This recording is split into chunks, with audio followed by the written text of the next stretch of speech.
하나님이 정말로 우리를 사랑한다면 왜 세상에 이런 고통이 있냐? 왜 세상에 이렇게 불행이 있고 죽음이 있냐? 이런 질문을 저희가 받을 때가 있습니다.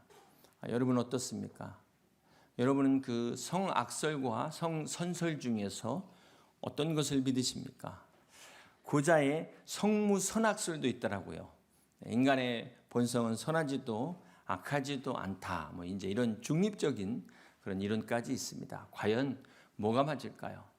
하나님께서 태초에 천지를 창조하실 때 분명히 보시기에 좋았더라. 이 말씀을 통해서 하나님의 창조는 성선설이라는 것을 우리가 분명히 알 수가 있습니다.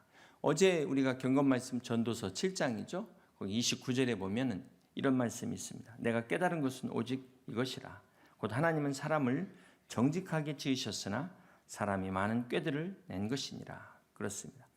하나님은 인간을 정직하게 선하게 창조를 하셨습니다. 그런데 그만 인간이 그 마귀의 시험에 넘어가서 타락한 것이죠. 그래서 인간의 죄 때문에 성악설이 된 것입니다.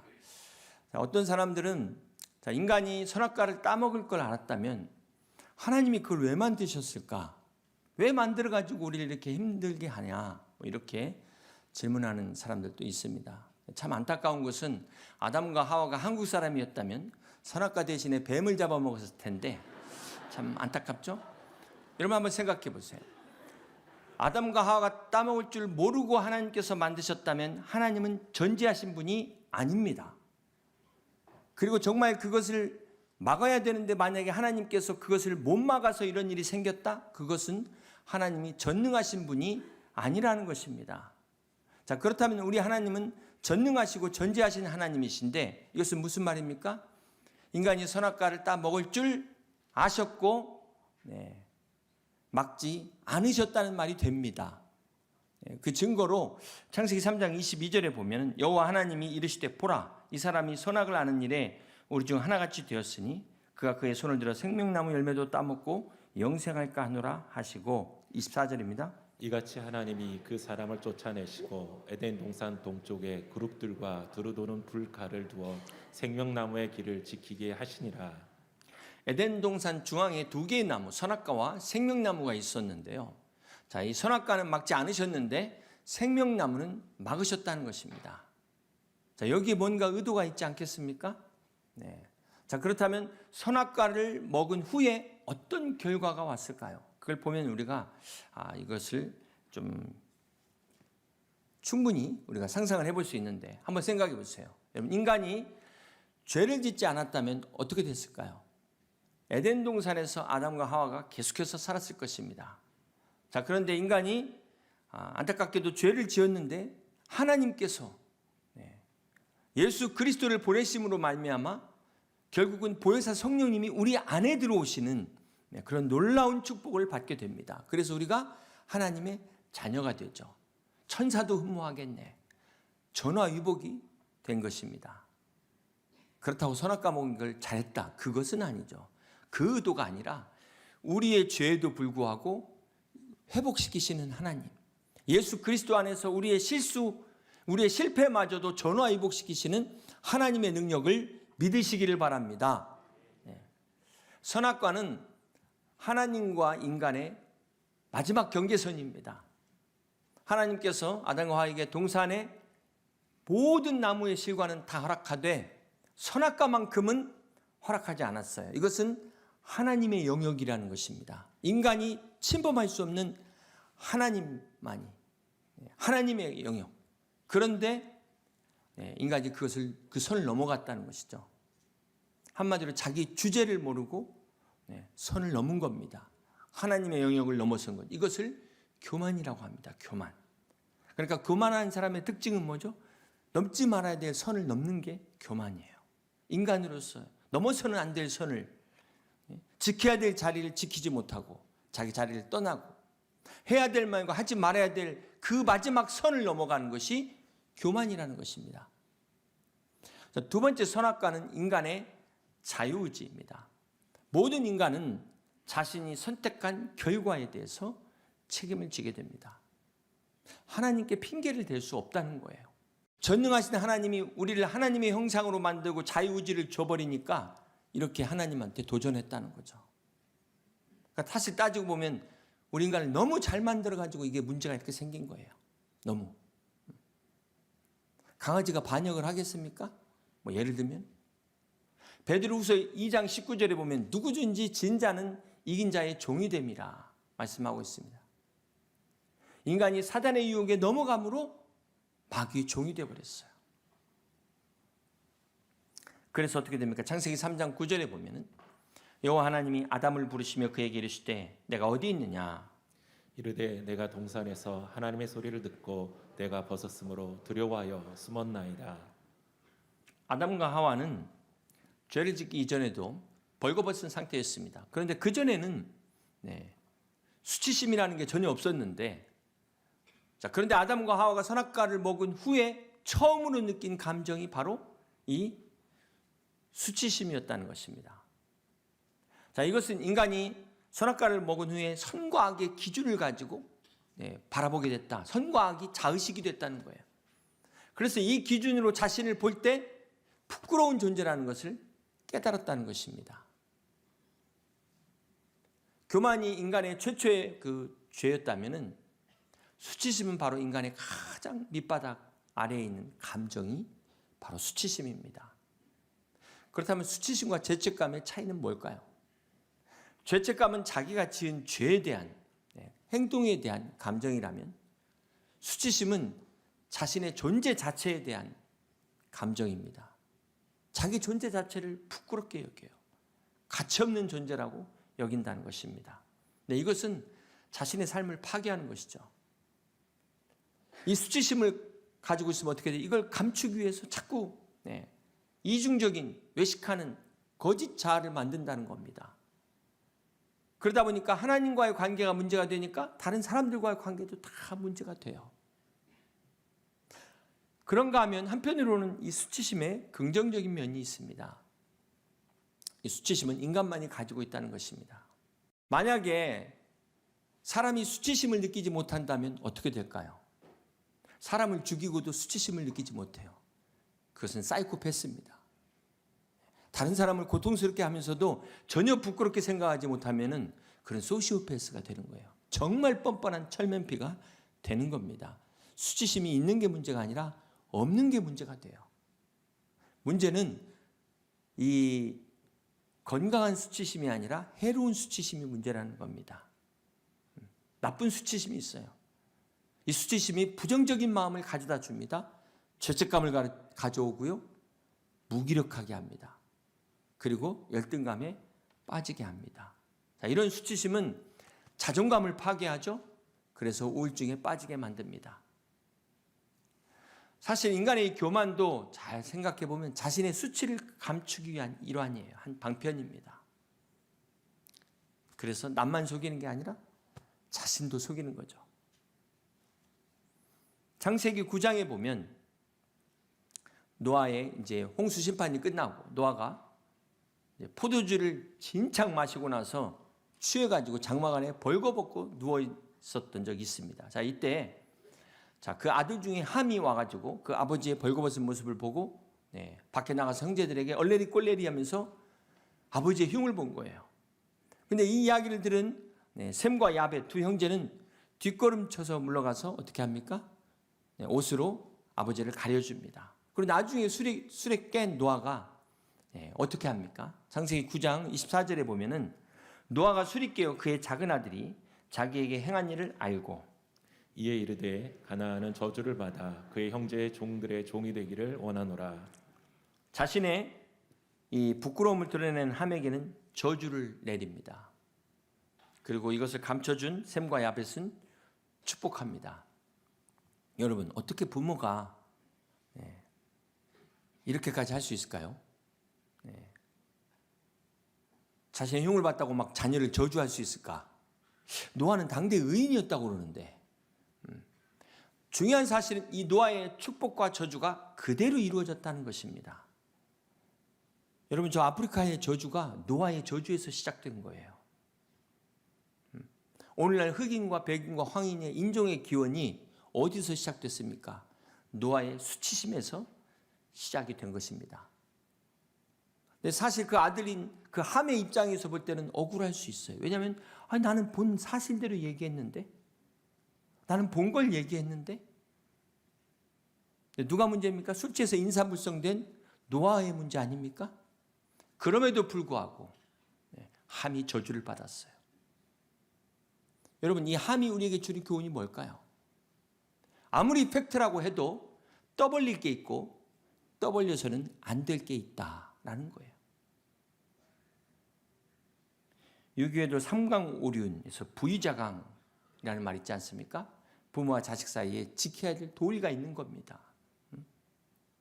이런 안 믿는 사람들에도 이런 이야기를 하는데 하물며 믿는 사람들은 어떻게 해야 될까요? 우리 주위를 보면은 팩트를 말한다는 그 핑계로 남의 허물을 막 들추는 사람들이 있어요. 자기의 옳다는 것을 드러내기 위해서 남이 상처받고 남이 얼마나 많이 그 고통받는지는 안중이 없어요. 그 사람의 심리에 들어가면 뭐가 있을까요? 그 사람이 가장 중요한 건 내가 옳고 내가 맞다는 이 교만함.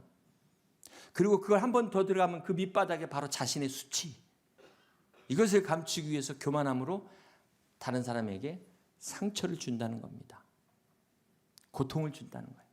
더 많은 아픔을 준다는 거예요. 사랑하는 성도 여러분, 인간이 수치심에서 벗어나지 못하는 이유가 무엇일까요? 인간이 선악과를 먹음으로 선악을 보는 눈이 열렸다는 것은 하나님의 눈으로 보는 눈을 갖게 됐다는 거예요. 그 인간의 불완전성을 깨닫게 된 것입니다. 그러면서 나는 완전해야 되는데, 나는 인정받아야 되는데 어떻게 해요? 수치심을 가리죠. 자기를 속이는 겁니다. 불완전을 인정하기 싫은 마음. 자, 이것 때문에 수치심에서 못 벗어나요. 대부분 수치심을 감추고 회피하는 사람들은 자신의 유선과 양심의 가책을 덮습니다. 그냥 포장해요. 그러다 보면 어떤 현상이 와요? 죄책감까지 옵니다. 그 죄책감은 반드시 두려움을 가지고 오게 돼 있어요. 사랑하는 성도 여러분, 수치심을 깨닫는 사람들은 자기의 불완전함을 깨달아야 돼요. 그리고 어떻게 해요? 내가 완전하게 내가 노력해서 살아가는 것이 아니라 하나님의 은혜로 살아가는 사람들입니다. 그렇습니다. 우리가 어떤 존재입니까? 인간은 결코 완전할 수가 없어요. 남성, 여성이라는 것은 성을 가졌다는 것은 불완전하다는 것입니다. 하나님은 완전하시지만 인간은 불완전해요. 완벽하게 불완전한 존재가 인간이에요. 이것을 깨달아야 돼요. 연약함을 인정해야 우리가 여기서부터 벗어날 수 있습니다. 오늘 경건 말씀이 전도서 8장인데 7절에 보면은 이런 말씀이 있어요. 사람이 장래일을 알지 못하나니 장래일을 가르칠 자가 누구이랴. 자, 이 전도서의 지혜는 인간의 한계를 아는 것입니다. 여러분, 사실 우리가 며칠을 관두고 1시간만이라도 미래를 알면은 어떻게 되겠습니까? 전부 갑부되는 거예요. 1시간만 우리가 앞에 일을 알 수 있어도. 그런데 하나님께서 우리를 어떻게 창조하셨냐? 내일 일을 알지 못하게 창조하셨다는 겁니다. 왜요? 하나님만 의지하라고. 그런데도 인간은 어떻게 해요? 내가 내일 일을 알려고 막 길을 쓰는 거예요. 하나님을 의지하지 않으려고 세상을 의지하는 겁니다. 그래서 누가복음 12장에 보면 한 부자가 막 창고에다가 막 곡식을 싸놓고 물건을 싸놓잖아요. 그리고 오늘 또 평안히 마시고 즐기자. 내일 또 평안히 마시고 즐기자. 그게 지혜로운 줄 알았지만 성경은 뭐라고 말씀하고 있습니까? 어리석은 자여, 네 영혼을 오늘 밤 취하면 네가 그동안 열심히 모아놓은 것 누구의 것이 되겠느냐. 그렇습니다. 사랑하는 성도 여러분, 정말 지혜로운 사람은 내일 일을 알기 위해서 어디 찾아다니고 내 노력으로 내가 내 통장을 의지하고 이것이 아니라 하나님을 의지하는 사람이 가장 지혜로운 사람인 것을 믿으시길 바랍니다. 우리가 믿음 생활을 하면서 변하지 않는 이유 중에 하나는 바로 이 수치심의 문제 때문에 그렇습니다. 이것을 부정적인 방법으로 해결하려고 한다는 거예요. 네. 자, 이 잘못된 수치심에 사로잡힌 사람들은 신앙을 갖는데도 참 쉽지 않습니다. 하나님이 과연 나를 사랑하실까? 하나님이 말씀하셨는데도 불구하고, 예수님이 우리를 위해서 십자가에서 죽으시고 부활하셨다는데도 불구하고 자기가 자기를 인정하지 않아요. 나 같은 이 가치 없는, 과연 하나님이 나를 받아주시겠는가? 이게 바로 근본적으로 그 사람에 있는 그 수치심의 문제 때문에 그렇다는 것입니다. 창세기 3장 7절에 보면 이에 그들이 눈이 밝아져 자기들이 벗은 줄 알고 무화과 나무 잎을 엮고 치마로 삼았더라. 아담과 하와가 이렇게 이제 선악과를 통해서 자의식이 생기고 자신의 모습을 보면서 처음으로 느낀 감정이 수치심이었어요. 자, 이때 한 첫 번째 행동은 이것을 무화과 잎으로 가리는 것이었습니다. 벌거벗은 것을 감추기 위해서 무화과 나무 잎으로 가리고 나무 뒤에 숨었어요. 자, 그런데 문제는 가려지지 않는다는 거예요. 이게 문제입니다. 그러다 보니까 두려워서 숨었다 그랬어요. 그러자 하나님께서 어떻게 하십니까? 창세기 3장 21절에 보면 여호와 하나님이 아담과 그의 아내를 위하여 가죽옷을 지어 입히시니라. 인류 최초의 가죽 패션은 아담과 하와가 원조입니다. 이 가죽옷이 어떻게 만들어졌을까요? 양의 피 흘림으로 동물이 죽어서 이 가죽옷이 만들어졌다는 거예요. 자, 오늘 말씀에 이 가죽옷이 우리에게 주는 의미가 뭘까요? 우리의 죄와 이 본질적 수치심을 가리기 위해서 주님이 어린 양으로 이 땅에 오셔서 십자가에서 피 흘리신 것입니다. 그렇습니다. 사랑하는 성도 여러분, 오늘 우리의 수치심은 무엇입니까? 여러분, 무엇을 부끄러워하십니까? 그 수치심의 사실 근본에는, 그 근본 밑바닥에는 하나님과의 관계를, 거기에서부터 문제가 있어요. 하나님을 떠난 것. 여기에서 우리의 모든 수치심이 시작돼요. 그런데 이 근본은 건드리지 않고 엉뚱한 데서 문제를 해결하려고 해요. 화장으로 덮고 내 돈으로 막고. 그러나 우리의 모든 수치심의 근본이 하나님과의 관계에서 시작되고 있다는 것입니다. 죄에서부터 시작되고 있다는 것입니다. 성경은 그 근본적인 원인을 우리에게 말씀하고 있어요. 이사야서 54장 5절의 말씀 함께 봅니다. 두려워하지 말라. 내가 수치를 당하지 아니하리라. 놀라지 말라. 내가 부끄러움을 보지 아니하리라. 내가 내 젊었을 때의 수치를 잊겠고 과부 때의 치욕을 다시 기억함이 없으리니. 이는 너를 지으신 이가 내 남편이시라. 그의 이름은 만군의 여호와시며 내 구속자는 이스라엘의 거룩한 이시라. 그는 온 땅의 하나님이라 일컬음을 받으실 것이라. 그렇습니다. 우리의 모든 과거의 상처로부터 우리를 자유케 하시는 하나님, 우리를 치유하시는 하나님, 우리의 모든 그 죄와 수치를 독생자 예수 그리스도의 십자가에 담당시키셨습니다. 이것이 바로 복음이에요. 이것이 바로 하나님의 구원의 은혜인 것입니다. 가끔 우리가 안 믿는 사람들하고 무신론자들하고 대화를 하다 보면 이런 질문을 받습니다. 왜 하나님은 죄를 지었다고 꼭 지옥에 보내냐? 또 왜 극악무도한 죄인이 예수 믿는다는 이유만으로 지옥에 안 가냐? 여러분 이런 질문 듣지 않습니까? 거룩하신 하나님은 공의의 하나님이라고 우리가 얼마나 많이 들었습니까? 하나님이야말로 진짜 공평한 하나님이다. 그러니까 하나님의 평가는 상대평가가 아니고 절대평가예요. 10계명을 1계명을 어겼던 10계명을 어겼던 하나만 어겼던 전체를 다 어겼던 다 똑같은 죄인인 겁니다. 하나님 앞에서는 내로남불이 통하지는 않아요. 이렇게 하나님의 기준으로 볼 때는 우리 전부 다 죄인이 된 겁니다. 모두 다 낙죄가 되는 거예요. 죄 형벌을 피할 수가 없는 거예요. 이게 바로 하나님의 공의입니다. 공의. 거룩하신 하나님의 공의. 자, 그렇다면 전능하신 하나님인데 하나님이 그까지 우리 인간 구원 못 하시냐? 꼭 죄의 대가를 치러야만 용서할 수 있냐는 거예요. 공의와 이 사랑에 이 두 가지를 취한다는 게 너무 어려운 문제입니다. 공의는 반드시 1.1핵이라도 점도 없이 흠도 없이 죄에 대해서 완벽한 대가를 치르는 것이 공의입니다. 알짤없는 거예요. 근데 사랑은 그 죄의 대가를 대신 담당하는 거예요. 대신. 이 하나님의 공의와 사랑이 만난 것이 바로 예수님의 십자가입니다. 중세 스콜라 신학의 아버지라 불리는 안셀무스는 왜 하나님은 인간이 되셨는가? 라는 책을 썼는데요. 거기 이런 이야기가 있습니다. 나는 이해하기 위해서 믿는다. 그렇습니다.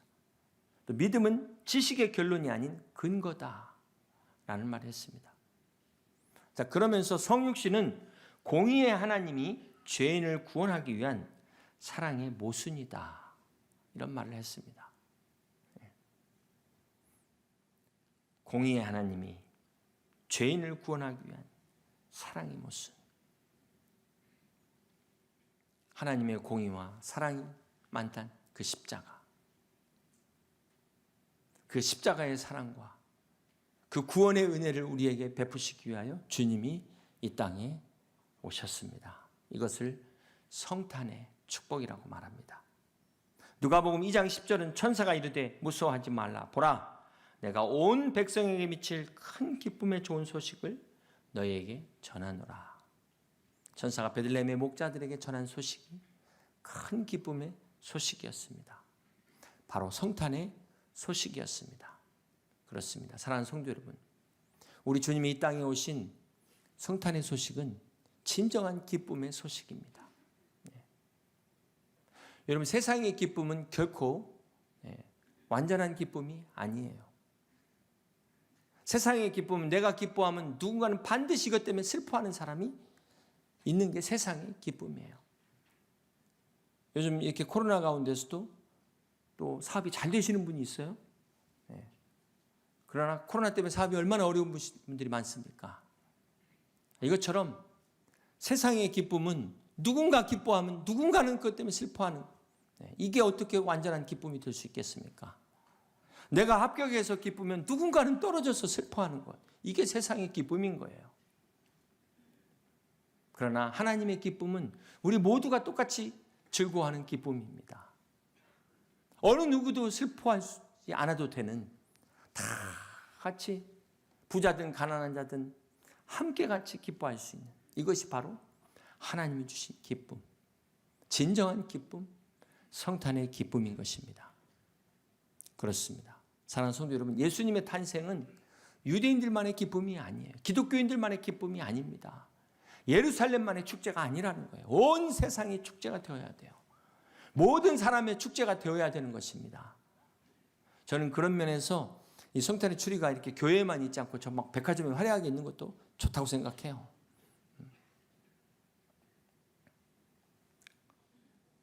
이제 말씀을 정리합니다. 혹 여러분 중에 수치심으로 괴로워하는 분 계십니까? 오늘 우리가 말씀을 통해서 보면 인간은 결코 수치심에서 자유로울 수가 없습니다. 완전하신 하나님만이 자유로우실 수 있습니다. 인간은 하나님의 형상으로 만들었기 때문에 그러한 인간이 이 죄를 스스로 해결할 수가 없잖아요.